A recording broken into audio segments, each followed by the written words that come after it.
Hey there, everybody. It is the Water Trio Astrology Podcast, and we're coming to you with all the insights for May 27, and that will take us into June, so that first little bit of June. So welcome and thanks for joining us, and if you are enjoying our episodes, please feel free to like it or share it or subscribe or leave us a comment. So technically this is the post-UAC hangover week, so we are all done the conference. Of course, we're recording this way before, or the week before the conference actually, but we're going to be describing the astrology of the week and maybe some other things too. So how are you girls? What's going on in your worlds?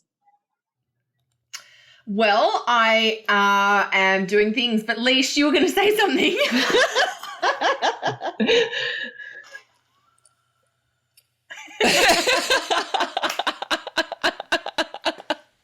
I'm used to the mutable lockout. It's like cheer for those listening on SoundCloud or podcast. Alicia was mouthing words, but nothing was coming out. Talking underwater, Mars in Cancer. Yes, that's true. I'm all good. I'm just recovering from a full weekend at the Psychic Fair down in the Gold Coast, which is awesome to meet some Water Trio podcast listeners. So hello to those ladies. And just kind of getting back to real everyday life. What about you, Kel? I am deep in NORWAC conference prep. I know that this is going to be aired after the conference. And actually the day this is going to be aired, I'll still be at NORWAC. I'll be just getting ready for my post-conference workshop, which is a deep dive into aspects. But we're recording this, I don't even know what day it is, early in May. 15th. Okay, not early in May, halfway through May. Where has the time gone? Oh my gosh. Yeah. So I actually spent most of today writing my keynote speech for NORWAC, which I'm excited, but I always get very nervous about giving keynote speeches. This will only be the third keynote that I've given. So just trying to do a better job than last year, basically. I heard such good things about the one you did last year.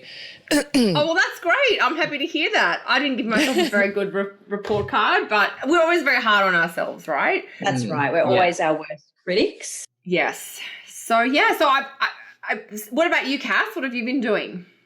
Well, I'm here at NORWAC too.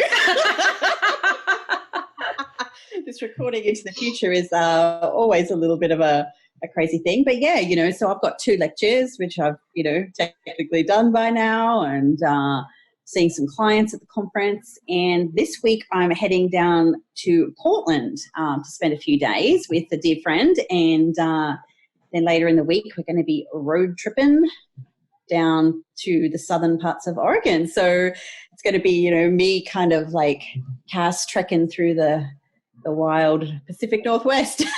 I'm so excited. So it'd be beautiful. Yeah, and that's, I think, the whole Uranus and Taurus piece for me is just wanting to explore that and the nature stuff and just really that grounded connection, as opposed to kind of flitting here, there and everywhere, just taking my time. So super, super excited about that. So astrologically speaking, what are we talking about this week?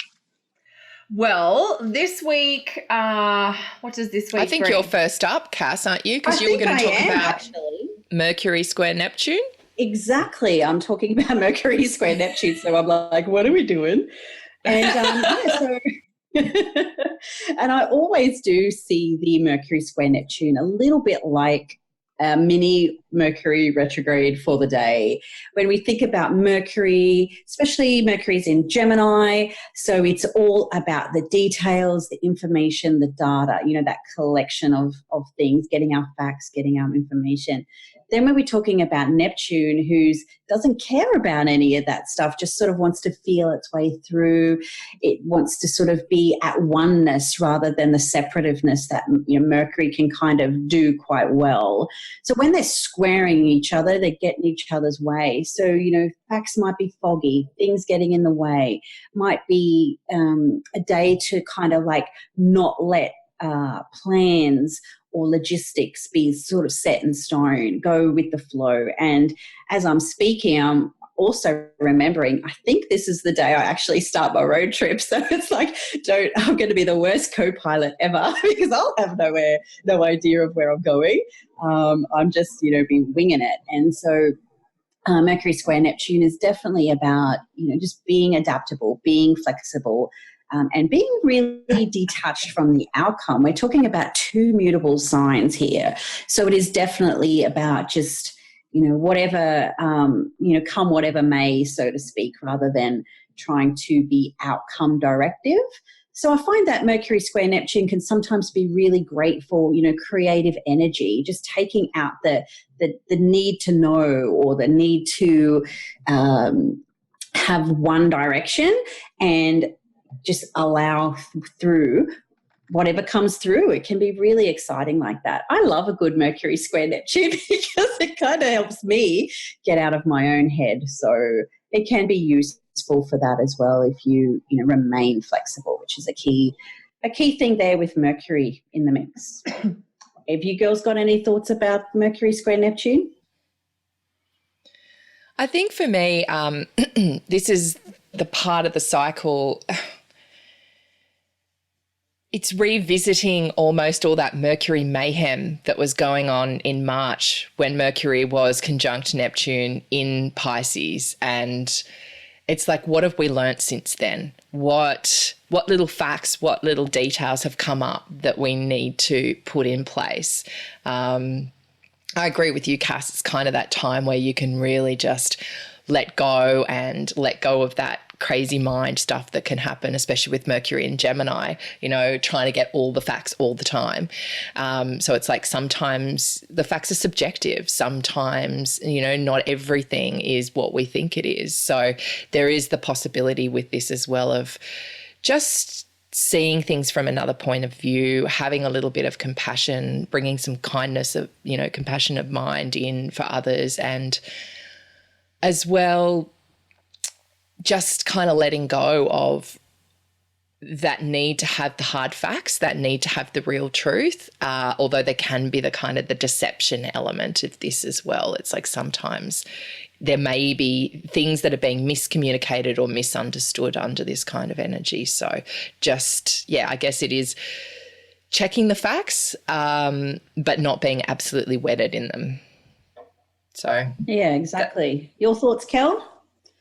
Yeah, I don't think it's a day to try and clarify anything. I think it's going to be a day where the facts are very hard to come by. The obscuring kind of foggy vibe of Neptune will definitely dominate the day. And I think that's going to make it a really great day for things like daydreaming, inspiration, imagination.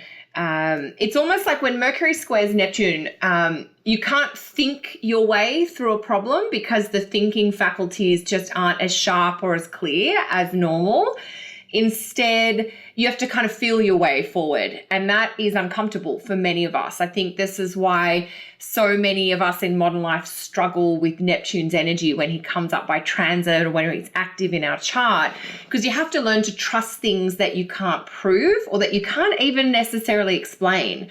Neptune's territory is like the realm of intuition or inklings or gut instinct. And so it really feels like it can be uncomfortable, but you might have to trust something that is just it might just be the edge of your consciousness. Like, I think I've got it, but I don't quite have it.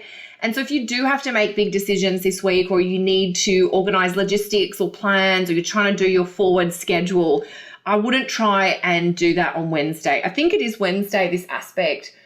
Wednesday, the 29th in Canada and the States. I think it'll be Thursday, the 30th for you guys in Australia. So you might, I know Fridays we like to be a bit dazed and confused, but you might be able to clear the fog on Friday after this foggy Mercury-Neptune square has Could cleared. be a nice energy for a midweek tipple if you're that way inclined. Did you say midweek tipple? Yes. Yes, I think, midweek tipple, visit to the beach, music, meditation, just, all of that chill out. Hump day checkout. Hump day checkout for sure.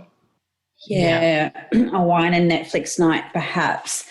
And I mean, I've been thinking a lot about Neptune lately because it's one of my topics for NORWAC. And so I often, and you will relate to this, Alicia, being a surfer, I don't think I've ever attempted to get on a board. But, when you're out beyond the breakers and, your whole ability to read the ocean is based on feel. You're not thinking it. It's like you're looking for those or feeling for those changes in the water or changes in the activity of the waves or the way they're moving in order to like get on your board and catch that wave. And so that is very much the Neptune experience, is noticing the little subtleties or the subliminal things that might go over your head at another time, but under a Neptune transit can be stronger or more intense and require you to take notice of. Yeah, totally. And it is one of the things with the ocean. It's almost like you have to read what's beneath the surface with what you're talking about, because it's like if you know where the banks are, then you know where the wave's going to form, but you don't know where the banks are. So what you have to do is actually read the surface of the water to actually see, okay, that'll be a good place to go and plant myself to be able to find a good wave, and the patience that takes as well. It is being in that kind of space of just being with things and letting the energy of where you're at flow over you. So it's pretty special, actually. And then also, letting go of the idea that, you may not even catch a wave, or you may not get that experience that you're searching for in the ocean. So that can be a thing even under this astrology, is that what you're trying to bring together or trying to work out in your mind or trying to organize just may not happen. Yeah.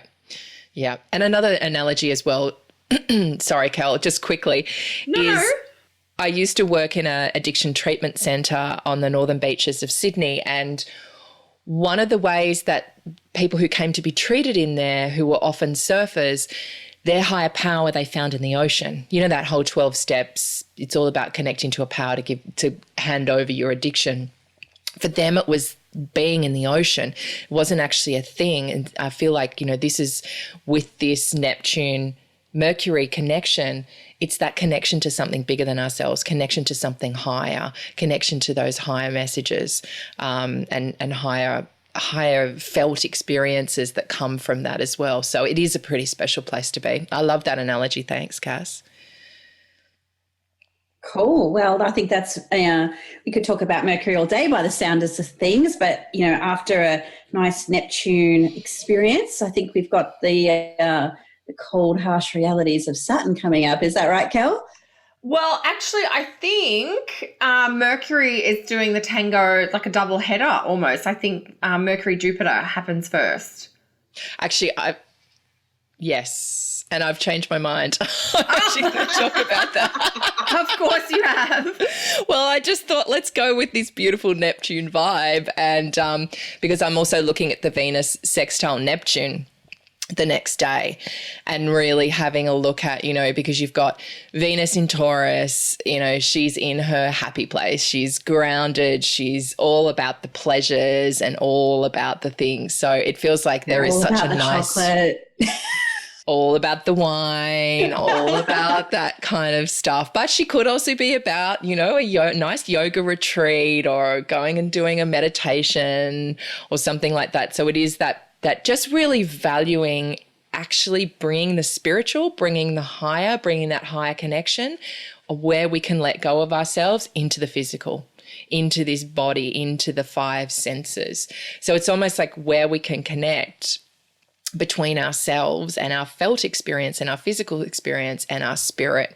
People often talk about the fact that we're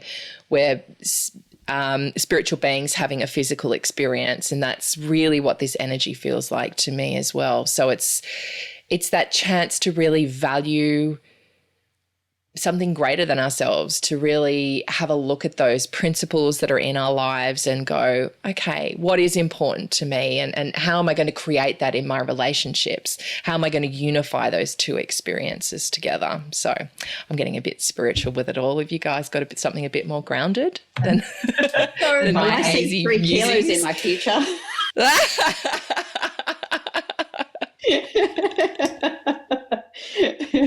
At least. How are you going to say something? So this is Venus sextile Taurus, sextile Neptune, sorry. Correct. Yes, Yeah. Okay, yes, okay. which is I think it's Friday morning here in Australia and Thursday night in the US.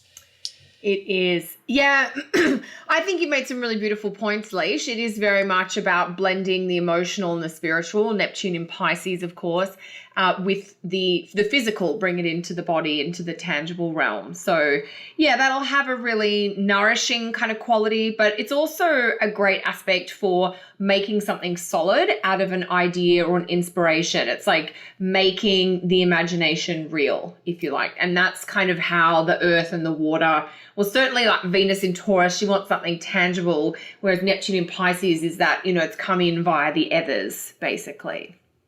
Beautiful creativity. Just thinking as you're saying that, like, I'm imagining a friend of mine who's an amazing sculptor and potter, and I could just imagine her having some amazing ideas and then actually putting them into a tangible form.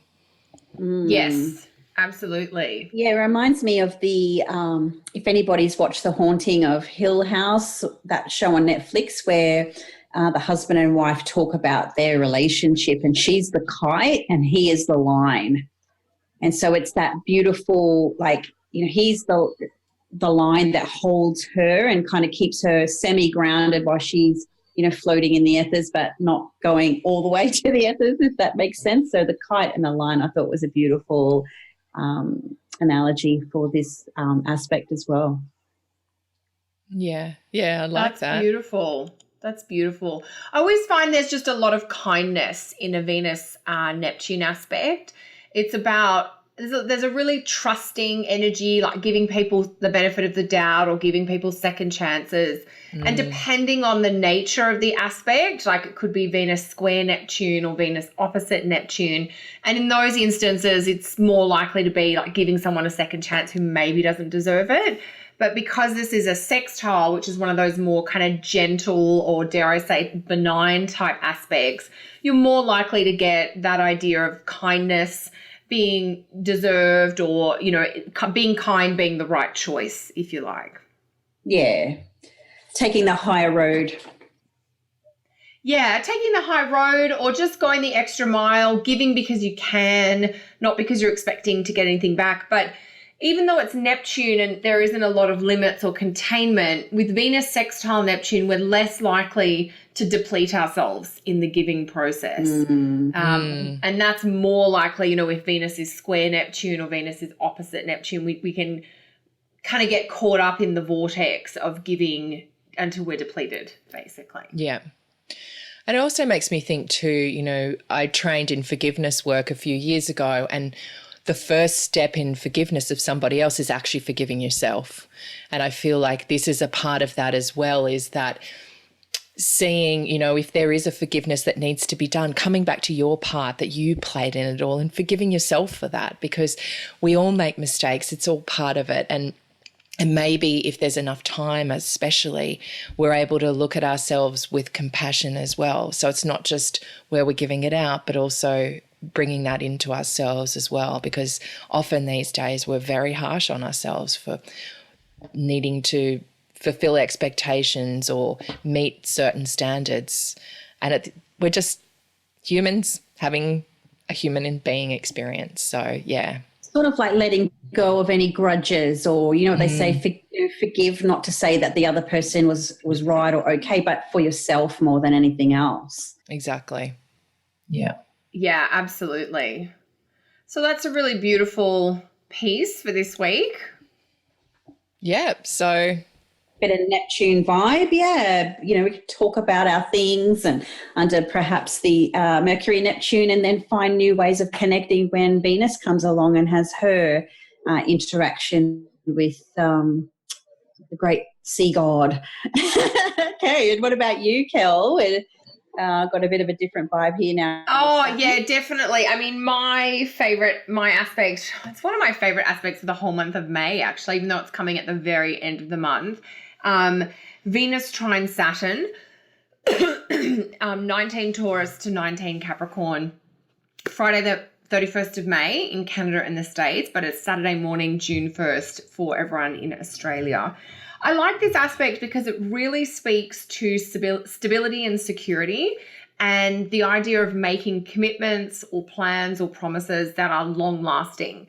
And part of the reason for this to be sort of such a positive Venus-Saturn connection, it is a trine aspect, which shows, you know, two planets coming together to work in harmony. But it's also Venus in Taurus, so Venus in a place of strength, Saturn in Capricorn, Saturn in a place of strength. And so there's this real sense of two people who are talented or have resources or have special gifts joining forces to collaborate or to achieve something really substantial that's got that enduring kind of quality. And so this to me feels like alliances. It feels like commitments. It feels like plans and promises. It feels like a coming together of long-term plans or agreements. And so it's generally, I mean, I see it as quite a favorable pairing, basically. But what do you guys think about that? Have you looked at it or got any thoughts or ideas about that? Go for it, Alicia. Oh, well, I was actually just having a quick look at when Venus will be in Cancer and opposing Saturn. And I feel like, you know, there can be things put in place now to help that be, you know, to help live through that or push through that or even make that a real consolidation time.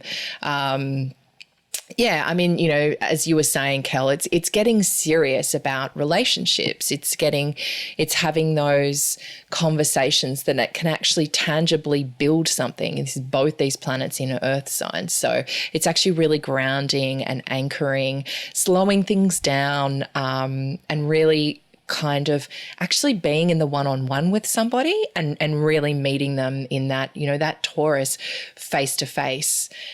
But, you know, Saturn still dries out. So I think, you know, there could be a lack of warmth with this energy, but that can bring the clarity and the simplicity of, okay, you know, sometimes in relationships we can spin off into this, that, or the other and be so worried about the little tiny details. And this actually brings us back to the clear core perspective of, okay, what really is important about this person or about this thing that I'm trying to meld with. And when I'm in that place of looking at that important thing, that's what I want to wed to. That's what I want to commit to. That's what I want to be with. So, yeah, that's my thought. What about you, Cass? Yeah, my thoughts around this aspect, it kind of reminds me of our WhatsApp chat, but WhatsApp chat, well, I can't even say it, WhatsApp chat. And I was sort of telling you girls that, you know, Ramit's got his Ramit Sethi. So he's a guy that, you know, I think we all follow on Instagram, and he's released an update of his book called I Will Teach You to Be Rich. And a lot of his work is also around the psychology of money and money in relationships and what have you. So he's just released his, you know, I've got the first edition, which was published 10 years ago, and now he's got another one, and it was just released yesterday. So I think this is kind of, you know, an apt opportunity under Venus, Saturn, you know, under such positive sign rulership, under a beautiful trine aspect, to really, whether it's just for yourself or within a key relationship, what physical or tangible, Venus and Taurus, you know, in terms of our resources as well, do we want to really work towards in the long term? So rather than having an attitude with a partner like, what, you've spending $5 on a latte, or you bought this new shirt and blah, blah, you know, we all sort of, oh, it only cost $10 instead of the $100 it might have cost.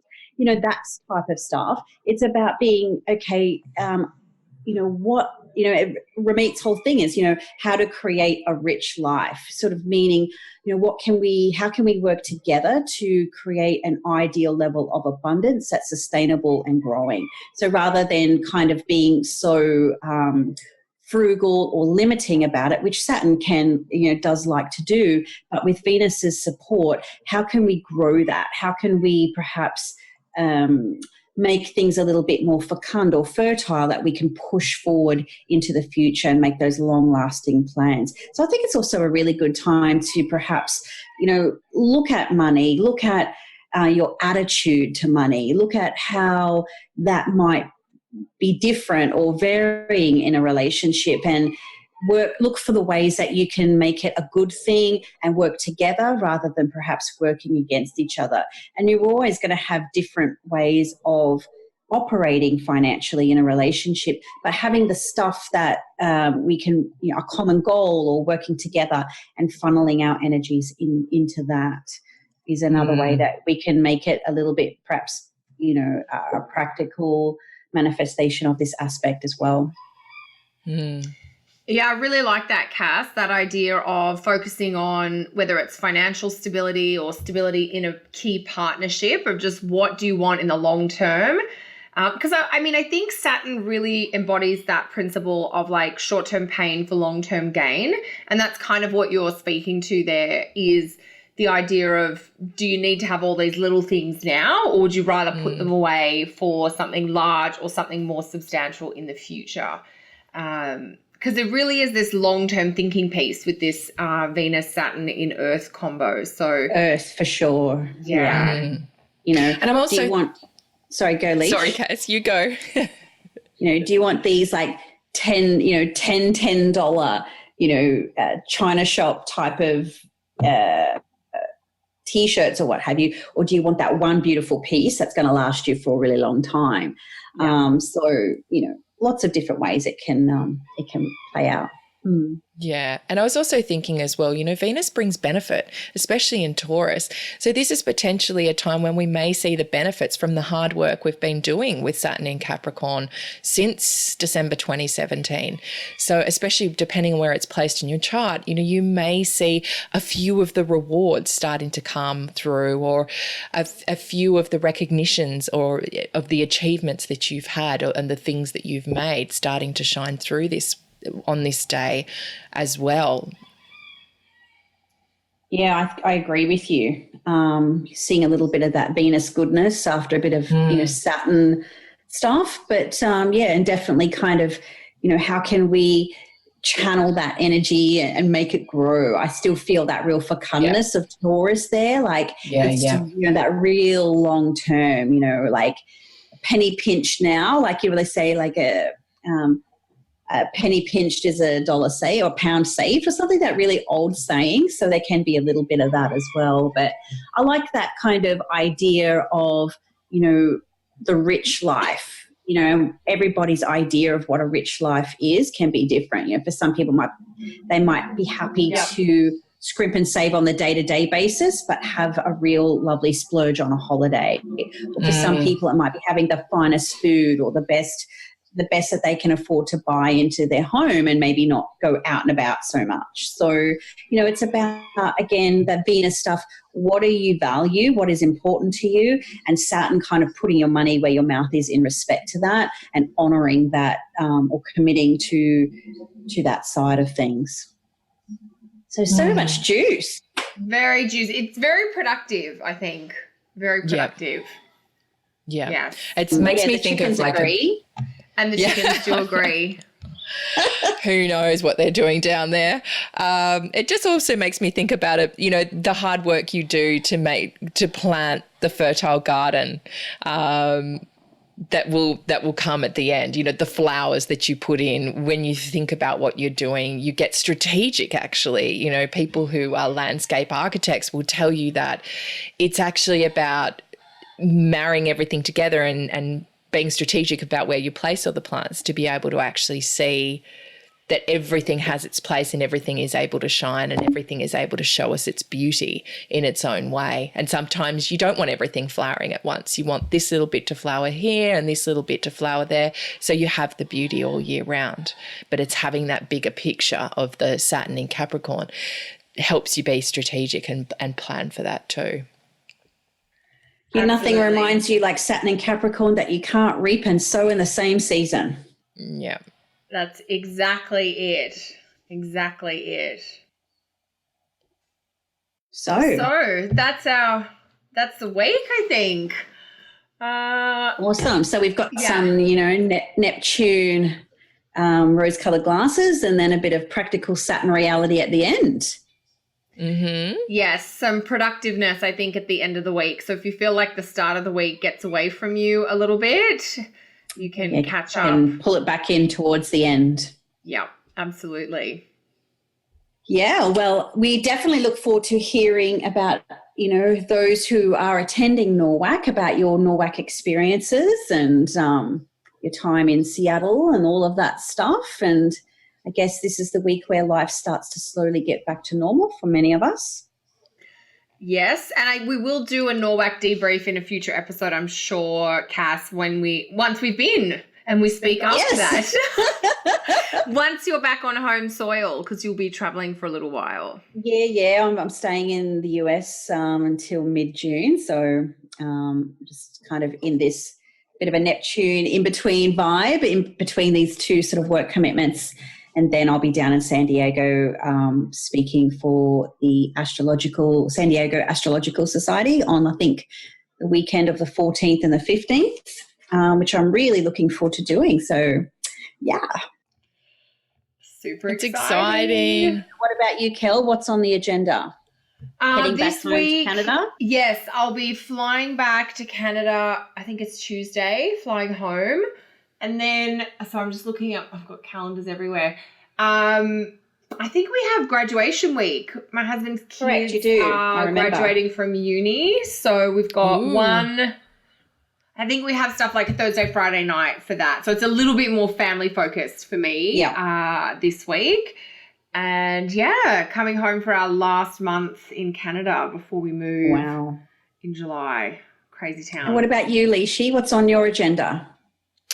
I don't think I'm even booked, like planning that far ahead. My 50% sale will still be running that week, and I'll still be teaching the Foundations of Astrology course. That's pretty much it at the moment. I don't think, yes, I haven't planned it yet, but I might have my new moon group that week because I think the new moon is... the new moon's on the Monday, so I will be holding it on the Monday night. I plan to have it on the night, so that will be the next week. That'll be good, yep. If anyone's interested in coming along to the new moon in Gemini, it's always light and bubbly and fun. It seems to be the time when I get the most people there because everyone wants to come out and socialise. Have a chat, yep. Have a chat. So, pop onto my website. I'll pop onto Facebook, actually, and if you're in the Sunshine Coast, make sure you log that you want to come to the event because I think the Gemini ones always fill up fast. Yeah. I'm missing you guys because you'll be Norwacking. We'll be away. I'll be living vicariously through you both. Yeah, we'll have to ease your FOMO via WhatsApp. Yes. Absolutely. Yes. Yeah. Awesome, guys. Well, I'm going to we'll wind this up. And I just want to also thank everybody for listening to this podcast. We have noticed that, our stats in terms of views and listens and things have really gone up. So just want to, whether you've been listening for a long time or a short time, thank you for joining us. Do continue to leave us that feedback. It can help us steer certain episodes in a direction that, you want to hear about. And, if you are listening and yet to subscribe or, please hit that button for us and feel free to share on your own social medias if you think that other people can benefit from our Water Trio banter. Yeah.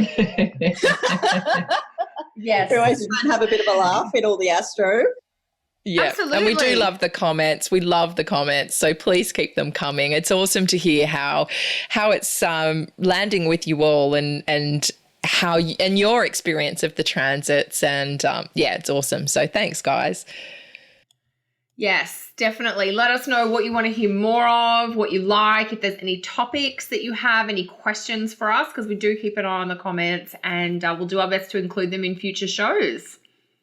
Cool. Well, wish you all a really great week and we'll catch you in the next episode.